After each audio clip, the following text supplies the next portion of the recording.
actually babiri endoza yomu kwa yinga bakyasinze okutima ano sente ennyo nakimako million 10 ku SMS1. Can you imagine simanyi omuyimbi wa Satura million 10 inze neseka bwenti buko mu motoka gwe muyimbi gwo wa gospel solo kubanga babiri akusinza magezi takusinga mwoyo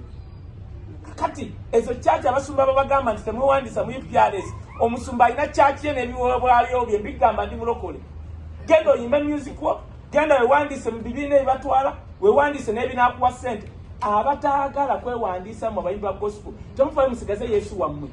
Anointing without money is annoyance. Anointing katono nyo kanoko anointing nga toina sente biba binyizo oyo Hanison mulaba namulaba ko nga mwavu kati mulaba nga avuge emotoka ezakabi kubanga anointing ye katelabikira mu sente. Yesu yekai yasembayo kutambuza rugabire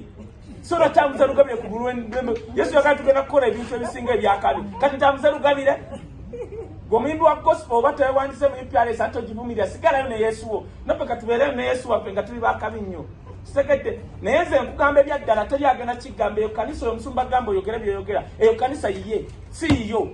yiye n'abaana be n'aba mulinaanyaawo jangu wewandise Pozi kya chenyizo kuongera